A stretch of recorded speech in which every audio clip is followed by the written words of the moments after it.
Hey there, set up for success, get up and go challengers. Sharon Horne-Ellstrom here, and today is one of my favorite topics. Struggling is optional. Hustling is optional. Sacrifice is optional. I don't know what you're doing in your life and what you're working on. Most of the people I interact with are working on building their own business, having their own business, either offline or online, or both. And whenever you're a business owner, excuse me, my throat's really cloggy. A business owner or an entrepreneur or trying to create anything in your life on your own or even advance your career, we are told grind, hustle, sacrifice, work all the time, struggle, be lonely, be ostracized and misunderstood. All of this stuff that makes us feel bad and makes us feel alienated and makes us wonder, why the heck are we doing this thing that we want to do in the first place, right? Why are we doing something that makes us feel bad? And yesterday, it's really interesting. I was sitting on the step with my daughter. We were letting the dogs out. She's home visiting.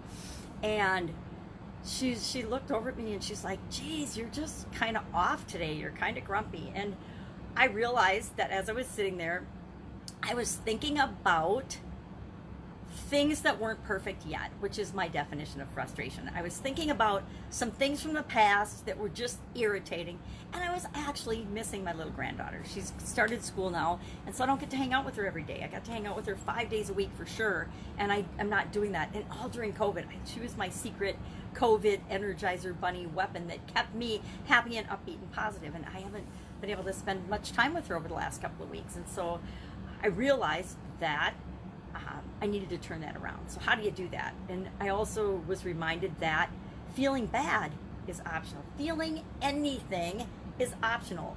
We, amazing human beings, get to choose how we want to feel, how we want to react, how we want to respond about absolutely everything at any given moment, any time of day.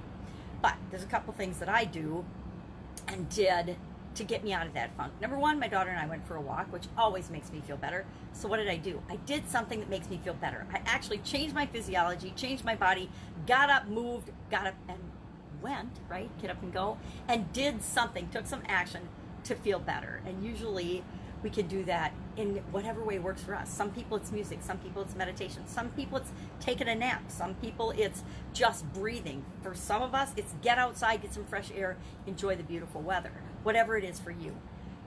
The whole point is to interrupt the pattern of the negative thinking. Negative thinking tends to come from thinking about the past, thinking about the present and how things aren't the way we want them to be yet, thinking about or rehashing other people's beliefs, judgments, feelings, opinions, thoughts, criticisms, whatever, instead of our own. So not only switching over and flipping from negative past experiences to positive past experiences, from the past to the present moment to the future, and looking forward to what it is that we want, but also making sure that we're doing what's right for us, not reliving and rehashing other people's stuff or thoughts of how we should be, how we should behave. It's really interesting. I remember the day that I woke up with just this huge epiphany. I realized that the first voice in my head every morning when I woke up wasn't my own. It was that of my ex-husband.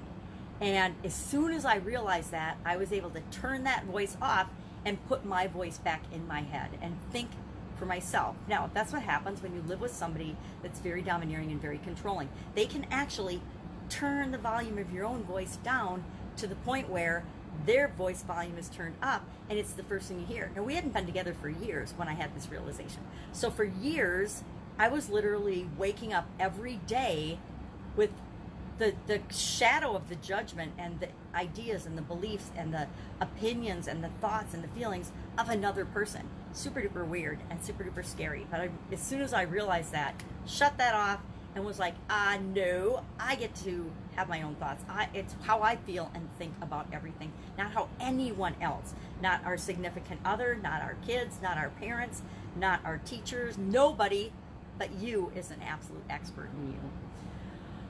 So a couple of things that you can do when you think that you have to fall, and believing that struggle, hustle, and sacrifice are something that you have to experience in order to get what you want, that is not my belief. That is absolutely positively someone else's belief, and I'm not going to adopt that belief. Thus, the topic of today's whole discussion is you get to choose what you want to feel, how you're going to experience it. I personally think building a business is the most fun, amazing thing that I could possibly ever be doing. And building a business of my own, right? Other people would think that it's sacrifice, drama, trauma, horrible. Guess what? Then they shouldn't do it. It's not for them. But things that are for us feel good. Things that are not for us feel bad. So when I'm feeling negative emotions, when I'm feeling bad, when I'm feeling upset, when I'm feeling negative, when I'm just feeling like there's a little black cloud floating over my head, I have to, as soon as I realize it, and sometimes it takes other people reminding me, like my daughter, hey, what's up with you? Reminding me to look at and really consciously pay attention to, what am I thinking about? What am I feeling? And it's usually I'm feeling because of what I'm thinking about. So what am I thinking about? And can I take that from a negative to a positive? Can I take, if I'm thinking about the past, can I pull myself into the present?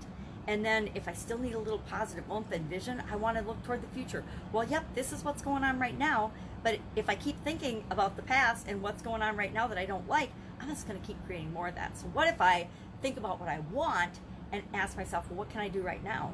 And if I focus on what I can do, not on what I can't do, if I focus on what I can do, have, where I want to go, and I take a step toward that based on how I feel about it, my beliefs, my thoughts, my feelings, my opinions, my judgments, my experiences, nobody else's, then I have the ability to decide and define what everything means for me. Struggle for me means I just define it. We get to define things the way we want. To me, struggling and sacrificing. To me, sacrificing is I am having to do something I hate to do, don't want to do, have no desire to do. It's painful for me, but I'm doing it because somebody else told me I have to, or I should, or have to do it. If I am choosing to do something, and here's the context that sacrificing, this is why it's one of my pet peeves is used in. Well, you're sacrificing time with your family to build your business. Are you? Are you sacrificing time going, and not family is probably not a good one because I hate that one because I did too much of that. You're sacrificing going out on weekend nights, which we're all doing now during COVID, but you're sacrificing going out with your friends and hanging out and partying in order to build your business. Are you sacrificing it, or are you making a choice for yourself? If you're making a choice that's in your best interest and feels right and good to you, you're not sacrificing anything, right? You're creating the life you want. You're not sacrificing a night out with your friends. So I just think that to tell people they have to sacrifice and hustle. Now, I'm not saying you don't have to work and take action toward what you want. You absolutely positively do. But you don't have to hustle to do it. To me, hustling means you're hurrying up and you're taking shortcuts. It's like the word hack. I don't like the word hack either. Sorry, hackers.